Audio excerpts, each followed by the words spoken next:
Welcome to the regularly scheduled meeting of the Community Development Committee for today, September 23rd. I've been joined by council members Reich, Fry, Cano, and Quincy, which is a quorum of this committee. There are a number of consent agenda items in front of us, including items number 9 through 14. I'll note under number 9, these are the regular recommended licenses for approval. 10 is authorizing a contract with Gimmick to provide services for our senior citizen housing initiative and our owner-occupied rehab support program. Item 11 is authorizing an agreement to let the city perform due diligence on private property at Lake and Nicollet. Item 12 is the list of tax forfeited land. Item 13 is approving a resolution supporting the Job Creation Fund application to the state for Green Hack and the expansion at 60 28th Avenue North. And item 14 is a referral to staff. I'm going to pull item number 12 as I know there's an amendment. Are there any questions on items 9, 10, 11, 13, or 14? Seeing none, all in favor of the consent agenda signify by saying aye. Aye. Any opposed? Those items are approved. On item number 13, Councilmember Reich. Thank you, Madam Chair. On the list of items where there's, in the report, there's property 695 Lowry and 699 that are currently presented as non-conservation. I wish to amend to have them as conservation. Okay. And as a note, Madam Chair, this has been vetted by staff, and this is in partnership with Councilmember Fry's office and Hennepin County regarding Lowry Avenue redevelopment. Great. Are there other amendments on item number 12? Seeing none on item number 12, which is amended by Councilmember Reich, on the motion to approve, all in favor signify by saying aye. Aye. Any opposed? That item is approved. We'll then move on to our public presentation. Ms. Barhelgen, Ms. Roby, Mr. Roth. I'm not sure who's here exactly for this, but welcome staff. Great. Thank you, Chair Goodman. Members of the committee, as we're gathering here, I'll ask Carolyn to come up, and members of the youth committee to come up. We'll start with that presentation first. As people are gathering to the front of the room, I really just want to take the opportunity to let you know that we're so fortunate to have such strong leadership from the business community on the Minneapolis Workforce Council. We're also extremely fortunate to have a strong network of community-based employment service providers who are deeply connected to Minneapolis and committed to providing high-quality employment and training services for those needing help establishing career paths and finding meaningful employment. So at this point, I'm pleased to introduce Carolyn Roby, Chair of the Minneapolis Workforce Council, to get us started with this year's awards. And I will just remind people that we will have a reception. It will be held in room 241, just down one floor after the presentation. Ms. Roby, welcome. Thank you.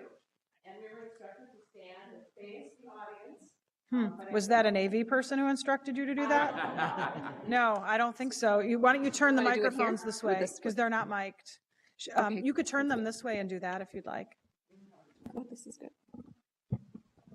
I first thank you very much. I first want to thank the City Council and the Community Development Committee for your extraordinary and continued support of the Minneapolis Employment and Training Program, which, as Deb said, is a community-based, neighborhood-based program that is unique in the state of Minnesota. And also, I think you should be very proud of the fact that the Minneapolis Employment and Training Program is there are outcome indicators that we hold all of the nonprofits, our 18 nonprofit partners in the city of Minneapolis.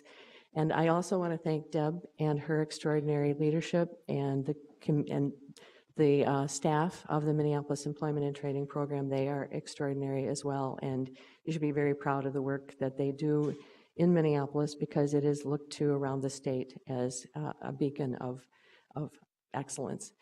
So our goal today is to present awards to the Dislocated Worker Community-Based Organization of the Year and the Youth Employment Program of the Year. And I am proud to introduce the chair of the Dislocated Worker Committee, Jim Roth. Jim is the executive director of the Metro Consortium of Community Developers. And then I also be followed by Tyler Olson, and Tyler is president and CEO of SMC Pros. So thank you to both Jim, who is chair of the Dislocated Workers, and Tyler, who is chair of the youth program. So welcome. Mr. Roth, welcome. Thank you. Chair Goodman, committee members. As Carolyn said, each year the City of Minneapolis Employment and Training and Minneapolis Workforce Council present a Partner of the Year award to an agency which has provided outstanding employment services to unemployed and underemployed adults. For the program year 2013, which started July 1, 2013 and ended this past June 30th, we recognize Minnesota Department of Employment and Economic Development's Dislocated Worker Team as Outstanding Adult Service Provider. Members of the DEED team here today to accept the award include Steve Turpich, Heidi Stay, Abdi Isay, Laura Kaiser, and Christine Scherf, along with their new Minneapolis Workforce Center manager, Ibrahim Noor. And I welcome them to today's committee meeting. Staff from the DEED has been a service provider of Minneapolis employment training since the inception of the Dislocated Worker Program in the late 1980s. Throughout those many years, DEED staff has provided excellent services to our Minneapolis customers. Last year, they served 349 dislocated workers and successfully placed 141 of those clients. This team consistently meets or exceeds all program goals. They have achieved an A+ grade for 12 of the last 13 quarters. DEED Dislocated Worker staff also recently won the statewide Exceptional Performance by Dislocated Worker Team Award at the 2014 Joint Counselor Training held in Rochester this past June. A quote from a recent dislocated worker customer best describes their attention to customer service. And I quote, "Being able to step away from the crippling anxiety and fear, develop a sense of direction, set goals, and then have support to move forward has meant more to me than anyone could understand. I felt that you always had my back. I will always be grateful to you," end quote. So on behalf of the Dislocated Worker Committee and the full Workforce Council, I want to thank the DEED staff for their excellent services to Minneapolis dislocated workers and the longstanding partnership with Minneapolis Employment and Training. Congratulations.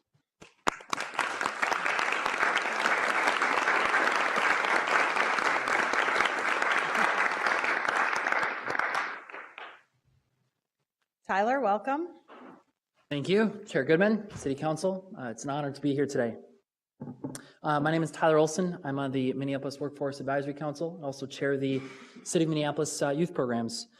Each year, the City of Minneapolis Employment and Training and the Minneapolis Workforce Council selects two partners that have achieved exceptional employment services.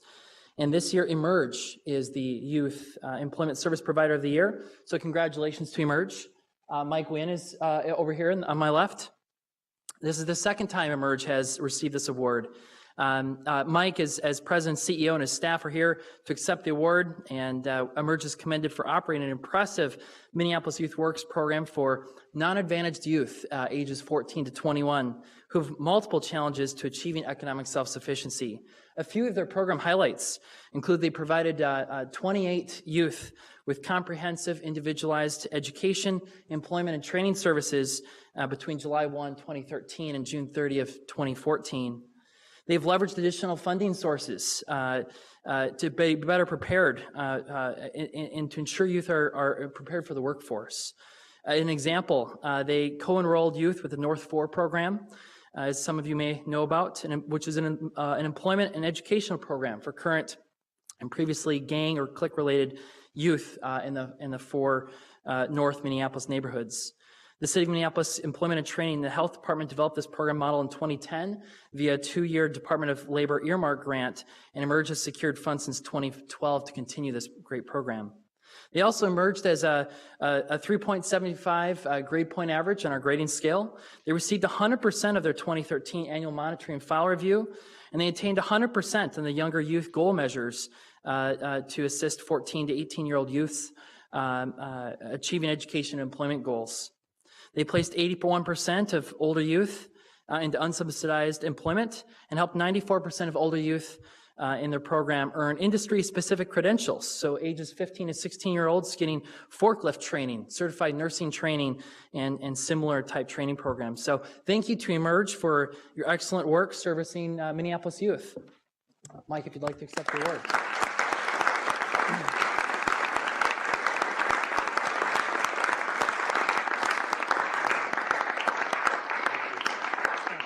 I just want to make a couple of comments. If you're here from DEED today, would you raise your hand?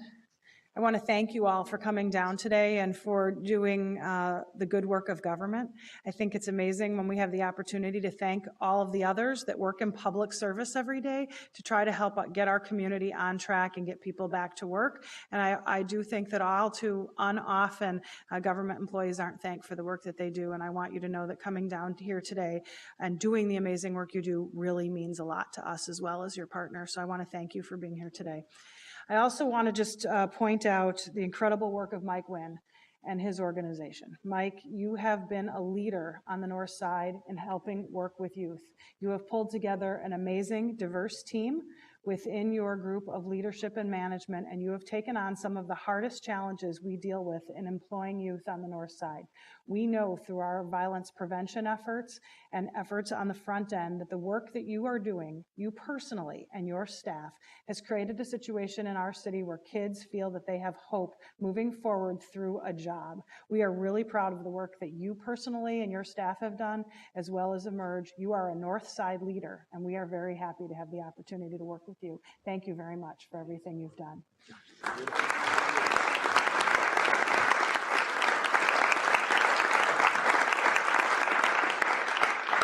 Carolyn, Deb, did you just want to note for everyone where the reception is in case there's anyone other than the council members who, after this is over, will come down and chat with the folks who are here today? Sure, the reception will be in the Martin Luther King Conference Room number 241. Thank you so much. And anyone here or watching is welcome to join us after the meeting. Thank you very much for your work. Mr. Roth, Tyler, everyone else, thank you for being here today. We'll then move on to our public hearing agenda, starting with item number 2, which is the Greenway Office LLC PACE financing public hearing. Ms. Shaw, welcome.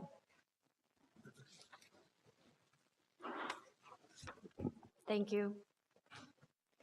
Good afternoon, Madam Chair and members of the committee. What you have before you is a request to hold a public hearing and approve the attached resolution to place an assessment on the Greenway Offices building located at 2801 21st Avenue South for a total amount of $102,250. The Greenway office has installed a solar array on the roof of the facility in the amount of $506,730. The applicant is requesting an assessment to be placed on the property in biannual increments of 10 years, and the assessment is to be used as a means to capture repayment on a portion of the project. And we do have individuals here from the project in case you have specific questions.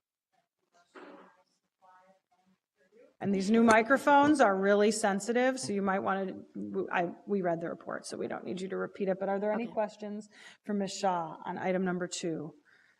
Seeing none, thank you for your report. We'll open up item number 2. This is a public hearing approving a resolution placing a special assessment against the property using PACE financing for energy improvements at 2801 21st Avenue South. Is there anyone here to speak to this issue? Anyone? Mr. Bergstrom, welcome.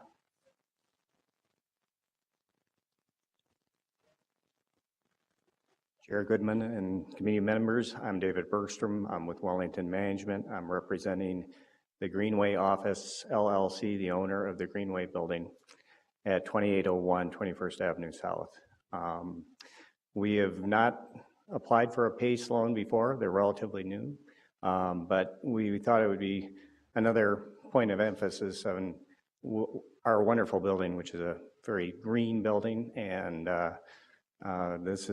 we had solar panels, but they were getting old. We doubled the size of our solar array, and we think this is a great way to promote not only solar energy, but also the programs available to fund these programs. Are there any questions for Mr. Bergstrom? I'll note this is the old Green Institute building that Wellington took over after a financial workout that the city was involved in and completely turned it around and is continuing the momentum of doing green energy investment in the building. So we're really proud of the work you've done. Thank you for your testimony. Thank you. Is there anyone else here to speak to this issue? Anyone? Anyone? Seeing none, we'll close the public hearing. Councilmember Cano. I would like to move this forward. This item has been moved by Councilmember Cano. Further comments or questions? Seeing none, all in favor signify by saying aye. Any opposed? That item is approved. We'll move on. Thank you for being here today. We'll move on to item number 3, Insight Brewing. Ms. Roberts. Thank you, Madam Chair. The purpose of the public hearing for Insight Brewing is for their Class C1 on-sale liquor taproom license with Sunday sales and a malt liquor growler license. Insight Brewing is located at 2128 Hennepin Avenue South, and public hearing notices were sent out to residents and property owners on September the 10th. We've received 2 responses about this application, both of them in support, and staff is making a recommendation to approve. Okay, I just want to note this is Hennepin Avenue East, which is in Northeast. South would be in my ward, and I would love that, but it's not. Are there any questions for Ms. Roberts?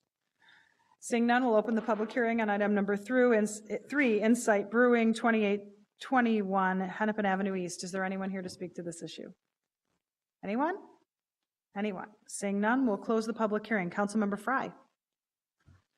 Thank you, Madam Chair. I move approval of this item. Approval has been moved. Comments, questions? Seeing none, all in favor signify by saying aye.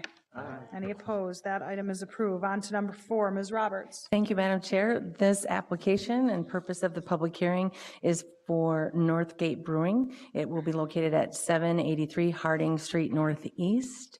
It is for an on-sale liquor taproom license with Sunday sales, Class E entertainment, and a off-sale malt liquor growler license. We did send public hearing notices out to residents within 600 feet of the property and also property owners. We've received 0 responses for this property and license. We're making a recommendation to approve. Are there questions for Ms. Roberts? Seeing none, we'll open the public hearing on item number 4, which is Northgate Brewing, now located at 783 Harding Avenue Northeast. Is there anyone here to speak to this issue? Anyone? Anyone? Seeing none, we'll close the public hearing. Councilmember Reich. Thank you, Madam Chair. I move approval. Approval of item number 4 has been moved. Further comments? Questions? Seeing none, all in favor signify by saying aye. Aye.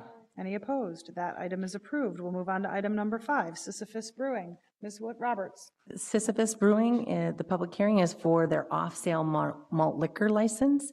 It's located at 712 Ontario Avenue West.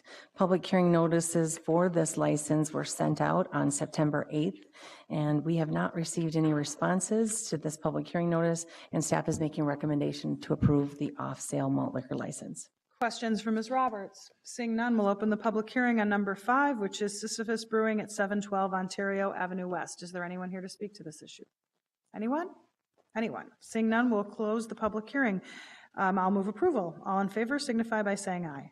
Aye. Any opposed? That item is approved. On to item number 6, the Nicollet Diner. Ms. Roberts. Thank you, Madam Chair. Nicollet Diner currently operates as a restaurant, not for very long, but since September 8th. We're looking at the license for public hearing for the extended hours license for it to operate 24 hours a day. Their approved authorized hours without that license are from 6 a.m. to 10 p.m. Sunday through Thursday, and Friday through Saturday until 11 p.m. This application does come with support from the community, from the Loring Park Citizens Community Association. We sent public hearing notices out on August 29th, and we've received 6 responses, 4 in support, 2 opposed. Staff is making a recommendation based on their solid business plan, security plan, and noise plan. And they've also assigned business operating conditions that we believe will ensure that the business operates in a positive manner for the community. We're making a recommendation to approve at this time. Are there any questions for Ms. Roberts on item number 6? Seeing none, we'll open the public hearing on item number 6, 1426 Nicollet Avenue, a 24-hour license. Is there anyone here to speak to this issue? Please step forward, state your name and address for the record. Hello, City Council. My name is Sister Gertha Rotunda. I'm part of an organization called the Ladies of the Lakes. What we do is that we raise funds and we give it away again to other LGBT nonprofits. Today I'm here to speak on behalf of a queer-owned business. Mr. Sam Turner and his partner have opened the Nicollet Diner, and as support We think it's a great idea for it to be a 24-hour diner there on the corner of 15th and Nicollet. A pilot light for the neighborhood, if you will. And that's all I have to say. Did you give us your address for the record? Pardon? I didn't hear your address for the record Oh, before the clerk asked. Sister Gertha Rotunda. And your address for the record. Oh, my address, of course, sorry, pardon me. Well, it's green, if that's what we're going for. My personal or the Nicollet? 3609 Grand Avenue South, Minneapolis, Minnesota, 55409. Thank you. You're Thank you welcome. for your testimony. Well, thank you. Is there anyone else here to speak to this issue? Ms. Mechie, welcome. Yeah. Hello, I'm Jana Mechie, and I'm the Director of Citizens for Loring Park Community. And you've received our letter, and the neighborhood organization is in support of this. But I also want to say that we meet monthly with all the businesses on Nicollet Avenue, and they all support this as a good opportunity to get positive presence on the street, lights. And since the restaurant has opened, let me tell you, 15th and Nicollet is a new day. It is very exciting. There's lots of people there. There's lots of light. There's lots of life, and we're really happy to have them. So thank you, Councilmember Goodman. Thank you for your testimony. Is there anyone else here to speak to this issue? Please step forward, state your name and address for the record. Hello, City Council members. My name is Zachary Morton. My address is 3842 Ewing Avenue South, 55410.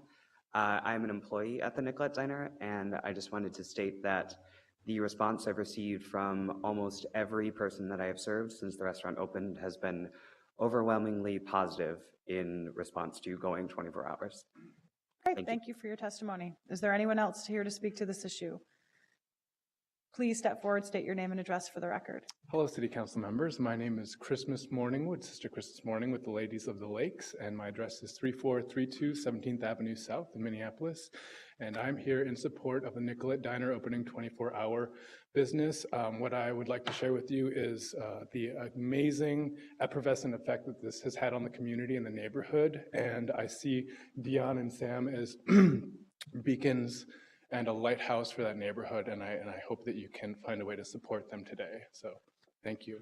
Thank you for your testimony. Is there anyone else here to speak to this issue?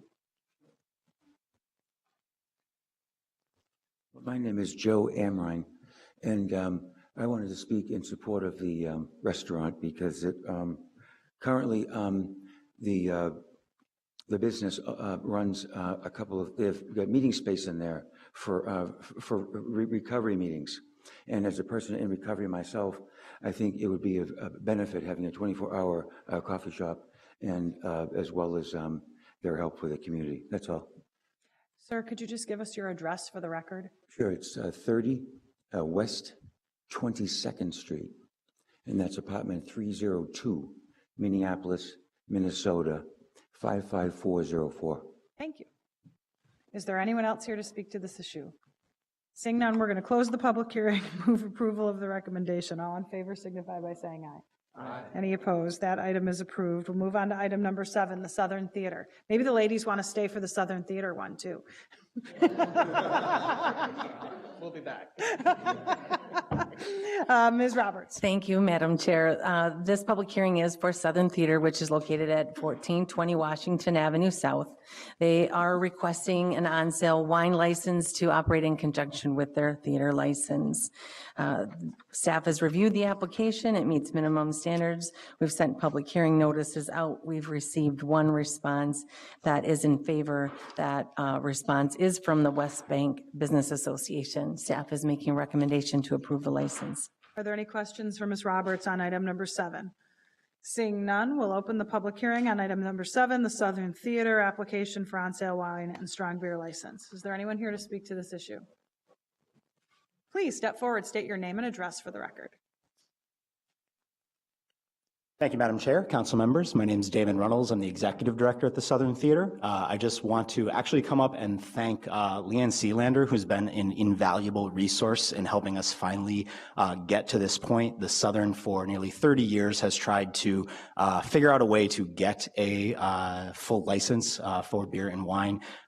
Countless attempts have been made, starts and stops, and with the help of Ryan Lear as well, who has worked with me on this, and Leanne and and the city police have been fantastic to work with. We're very happy to be at this point. So thank you very much, and I hope you'll support this. Is there anyone else here to speak to this issue? Anyone? Oh, please step forward, state your name and address for the record. Hi, my name is Ryan Lear. My address is 2428 Garfield Avenue South, Minneapolis. I am the executive director of the Twin Cities Horror Festival, which will be celebrating its 3rd year at the Southern Theater this fall. Just wanted to speak to what a liquor license will do for an event like that. It just really encourages people to come out, see theater, be able to bring a beer into the theater with them. I think it's good for not just our group, but every group that will be performing at the Southern Theater in terms of getting people to come out and see the theater that's on the stage. That's all I wanted to say. Hope you can support it. Thank you. Thank you for your testimony. Is there anyone else here to speak to this issue? Anyone? Seeing none, we'll close the public hearing. Councilmember Warsami. Thank you, Madam Chair. I move approval of staff recommendations. Approval has been moved of the staff recommendation. All in favor signify by saying aye. Aye. Any opposed? That item is approved. Congratulations to you folks at the Southern Theater for pulling everything together and keeping this amazing institution going. Hopefully this will be one little piece of what will help you succeed financially in the future. On item number 8. Yes, thank you, Madam Chair. This amendment of Title 13, Chapter 347 is to remove the requirement for tree servicers to have ISA, which is International Society of Arboricultural Certification. This amendment is drafted in a manner that protects the interests of the city, the public, and the businesses, both large and small, with increased amount of flexibility to meet the license requirement. In addition, these amendments are necessary to meet a proposed settlement with a business owner that we've been in active litigation with since 2011 over the ISA requirements. Public hearing notices were sent on September 10th to all licensed tree service companies, neighborhood association, and business associations. We have received one response, which is not in favor of the amendment. Staff is recommending approval of these amendments, and also City Attorney Joel Fussy is available for questions if there are some. Thank you, Ms. Roberts. I'm wondering if Mr. Fussy could comment now on the reason why this is in front of us that had to do with litigation.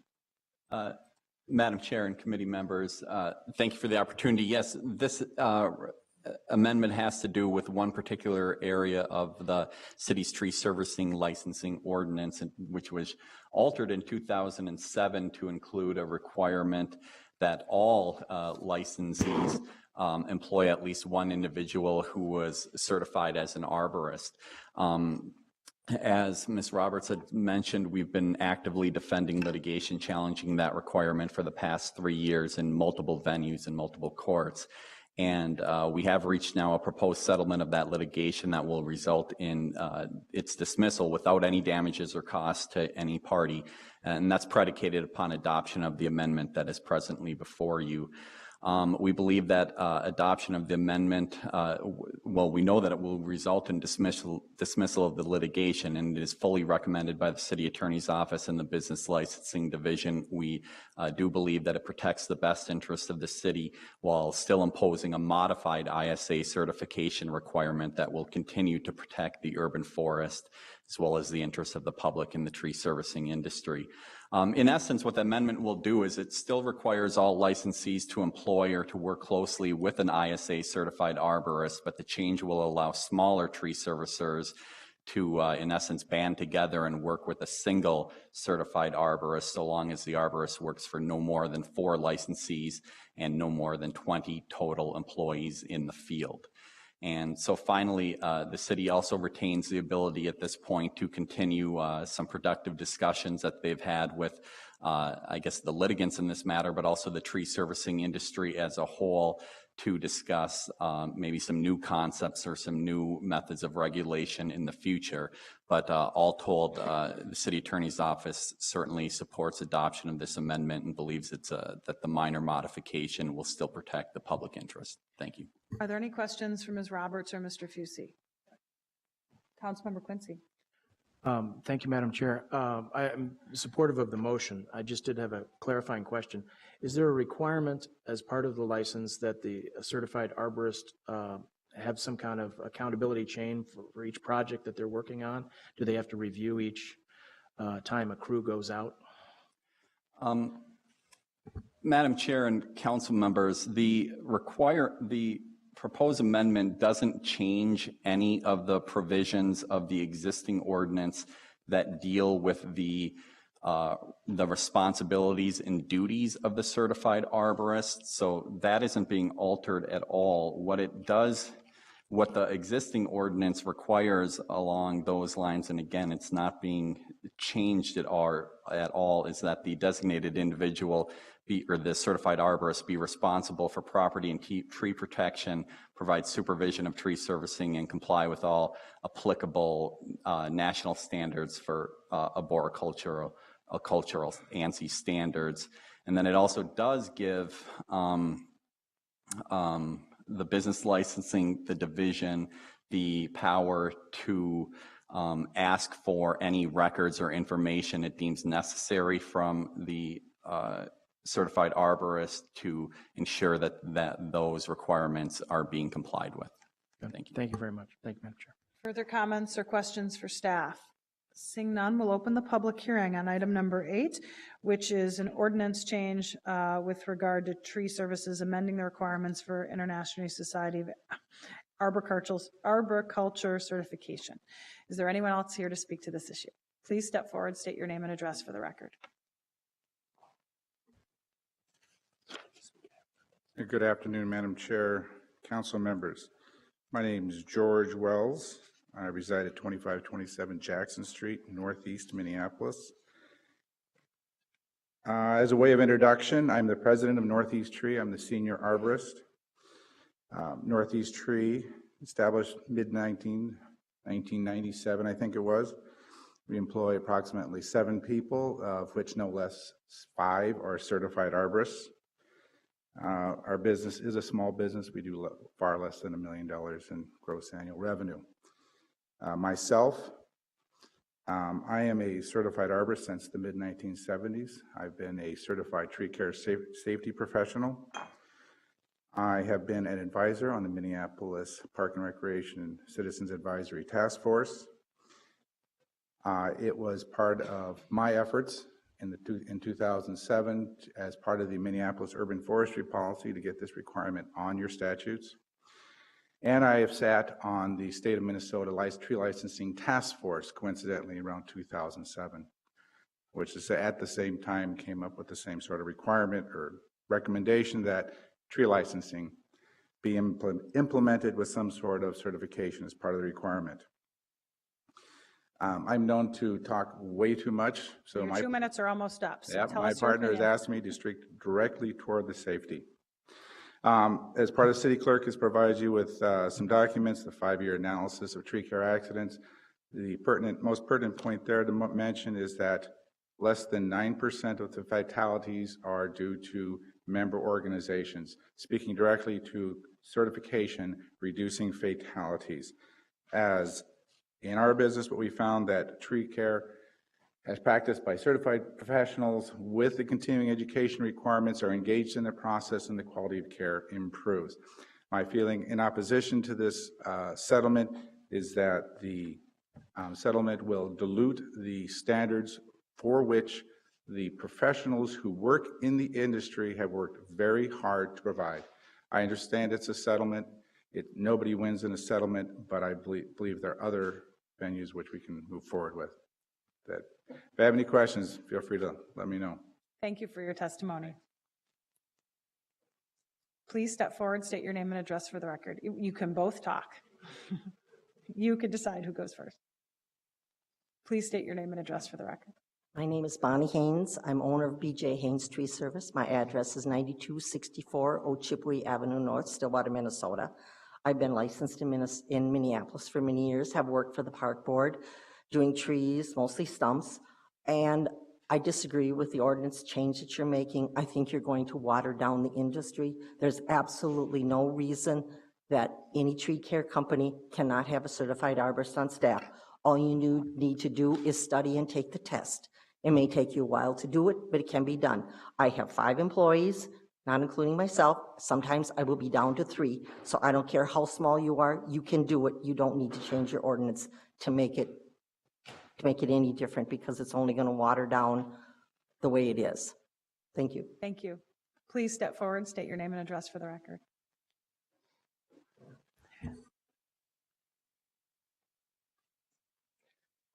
Good afternoon. My name is Jim Walsh. I reside at 2617 Lindale Avenue South.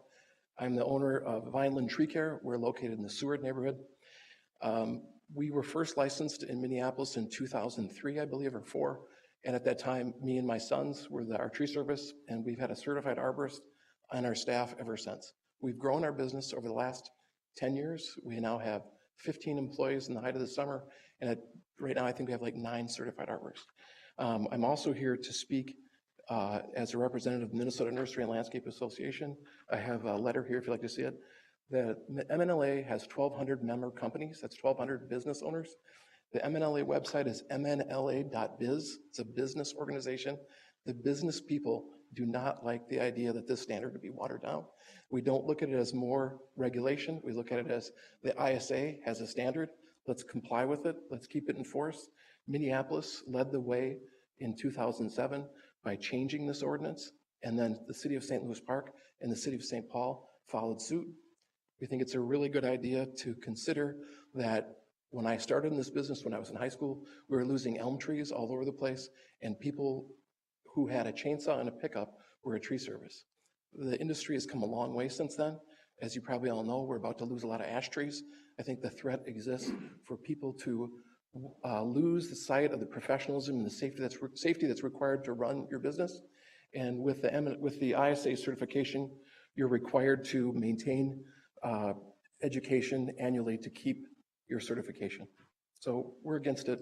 If you'd like to have a copy of the letter, I have it here for You you. could give the copy of the letter to the clerk, who will distribute it to everybody. Okay, Thank you for your testimony. Is there anyone else here to speak to this issue? Please step forward, state your name and address for the record. Madam Chairman, members of the committee, my name is Lee McGrath. I'm the Executive Director of the Institute for Justice. The firm is located at 527 Marquette Avenue, Minneapolis, Minnesota, 55402. Thank you for the opportunity to testify strongly in favor of this settlement and this compromise. The Institute for Justice litigates and lobbies against occupational regulations that act as barriers to entry and that are unrelated to the protection of public health and safety. The current proposal before you strikes the right balance between public safety and a barrier to entry. Too often, occupational regulations are used as a way of established businesses codifying in statute their business models and preventing new and innovative means for entrepreneurs, alternative business models. And of course, you've seen this, Madam Chairman, members, in the discussion that you've had about Uber and Lyft, in which a new business model is being resisted by the incumbent industry.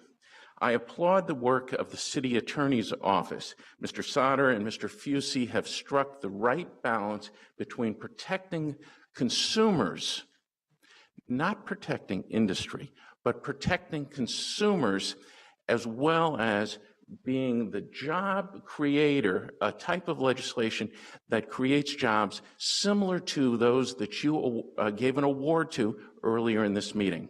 I encourage the committee to adopt the recommendation of the city attorney and look for ways in which jobs can be created in the city by reducing barriers to entry. Thank you so much. For your testimony. Is there anyone else here to speak to this issue? Anyone?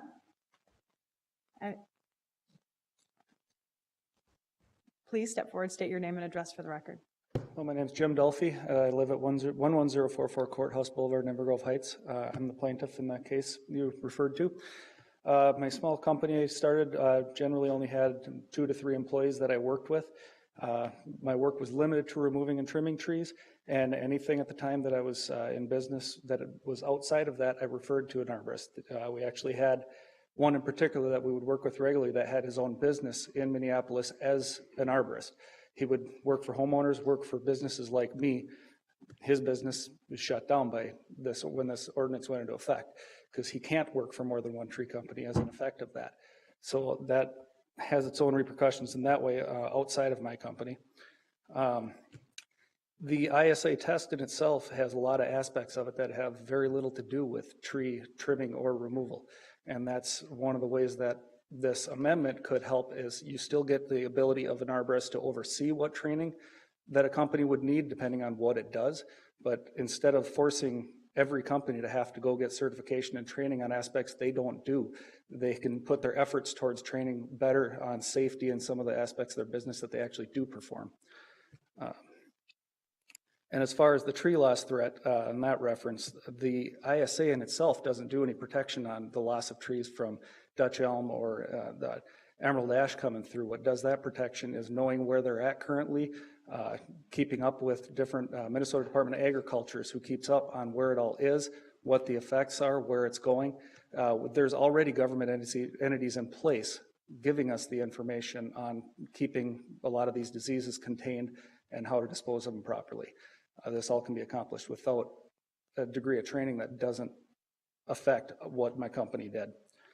And as far as needing, I think the amendment also strikes a balance as far as how many, because the arborist is required to supervise. Well, if you have 40, 50 employees in a company, I'm not sure how one can supervise that many people anyway. So this gives a balance on how many they can keep an eye on and actually provide the quality protection that you're looking for. Thank you. Thank you for your testimony. Is there anyone else here to speak to this issue? Anyone? Please step forward, state your name and address for the record.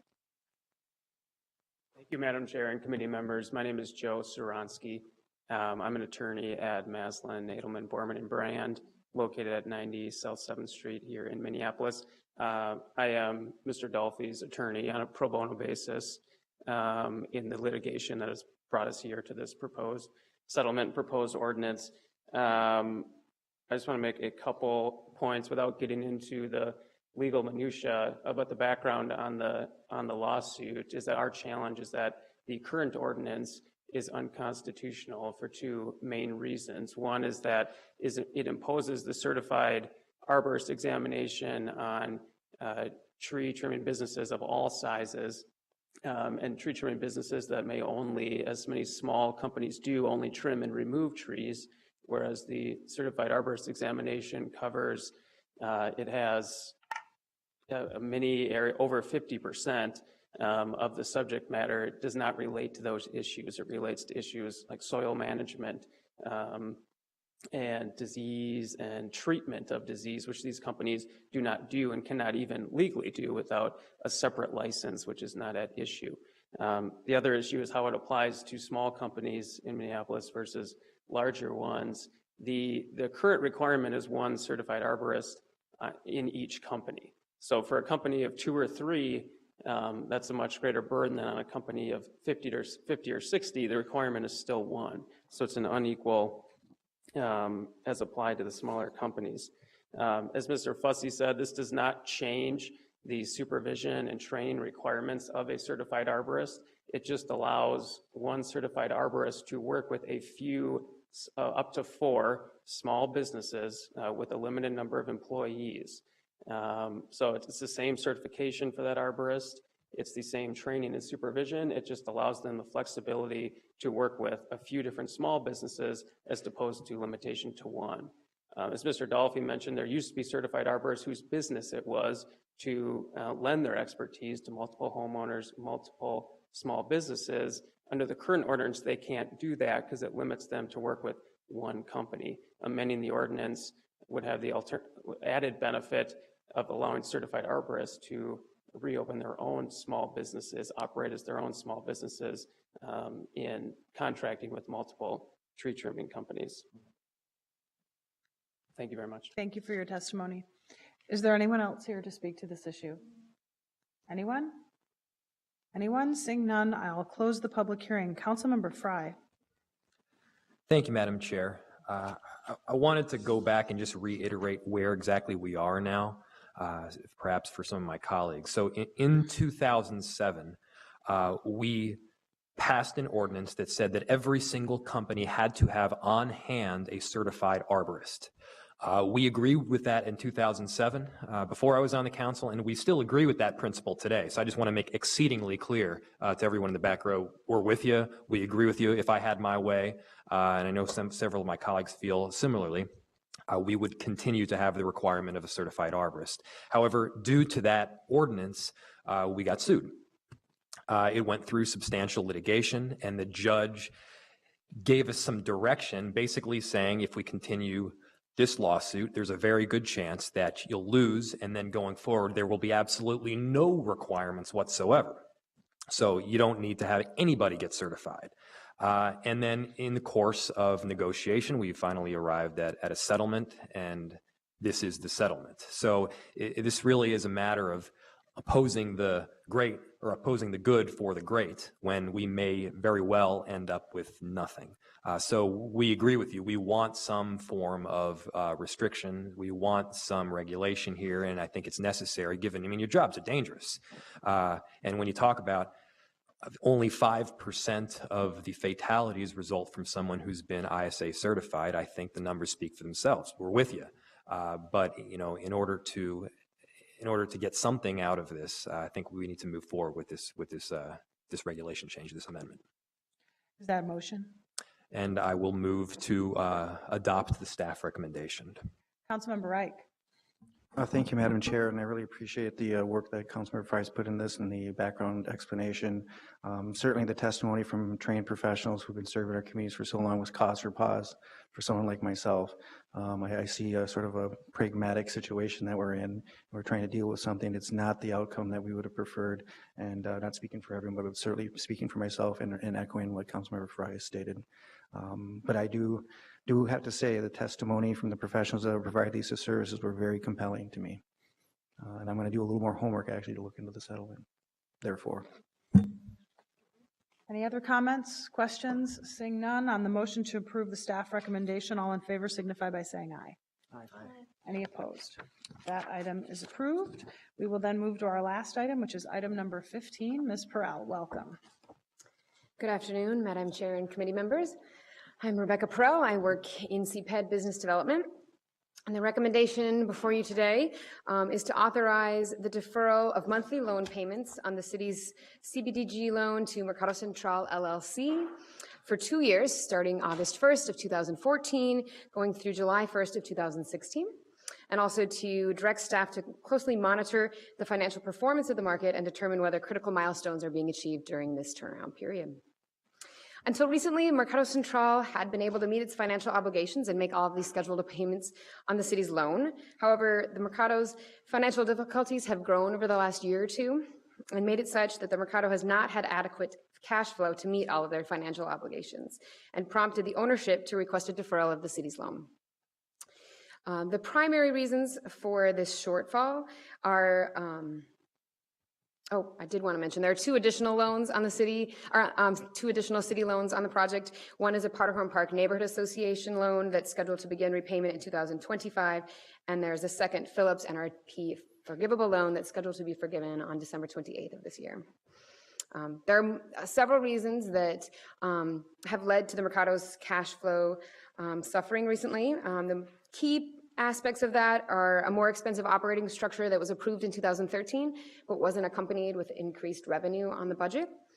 There have also been a relatively high vacancy rate for the market in recent months, and they also had higher than budgeted expenses for cleaning, maintenance, and repair in their last year or two.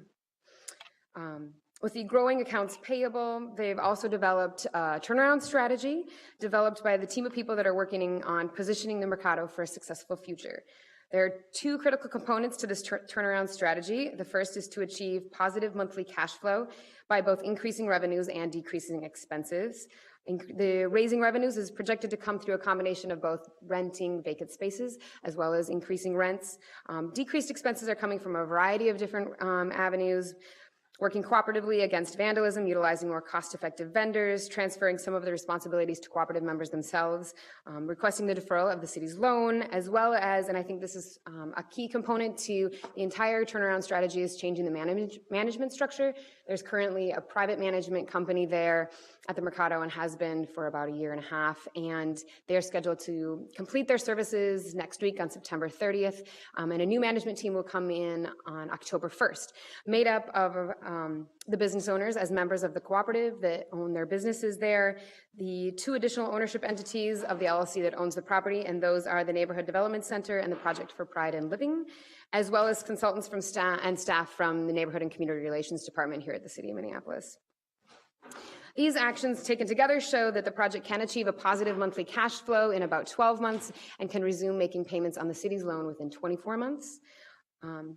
And the second critical component to the overall turnaround strategy is also to drastically reduce the accounts payable that have accrued and to prepare for upcoming needed capital improvements to the building. This component to the strategy will require outside financial assistance from funders. I think the city's decision to defer this loan payments for 2 years is one way to show our support for the Mercado and our belief that their turnaround strategy has potential and that they can support outside funders also supporting the market and their turnaround strategy.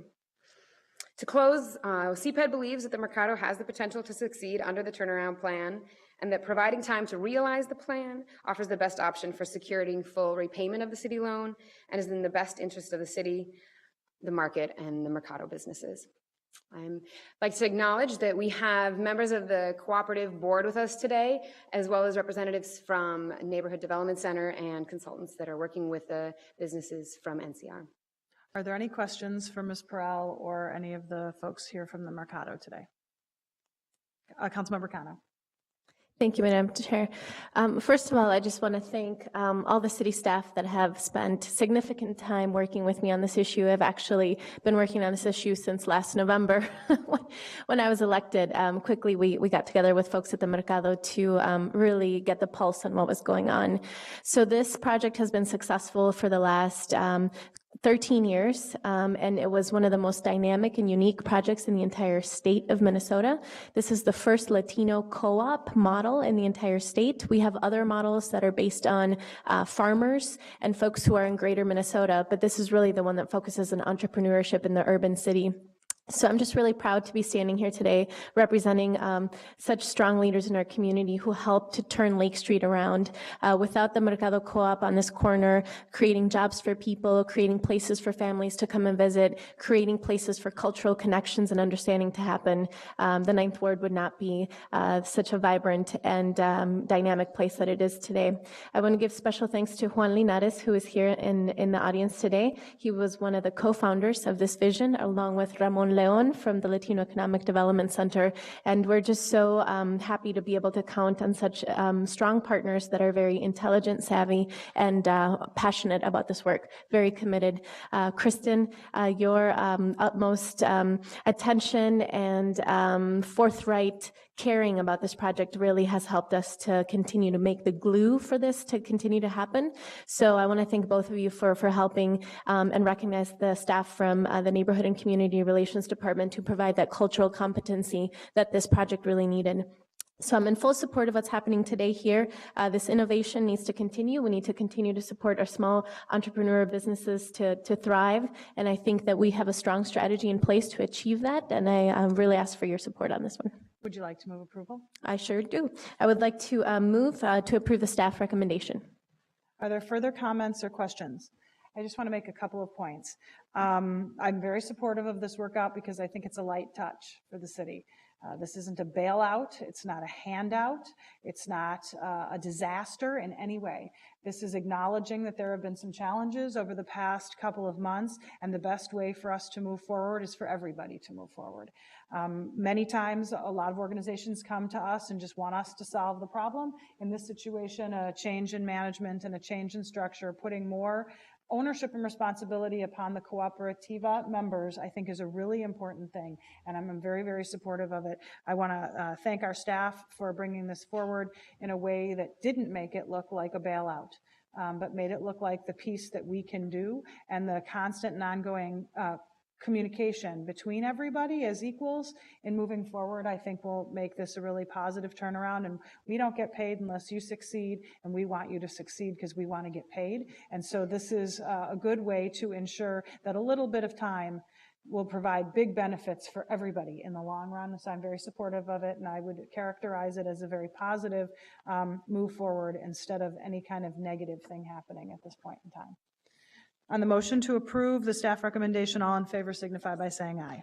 Aye. Any opposed? That item is approved. I will note two things. There are two items postponed until October 7th. They are items 16 and 17, and that I would encourage members of the council to please try to go to room 241 in case any of our awardees are still there and would like to meet you or have their photos taken with you. Seeing no further business before us, we are adjourned.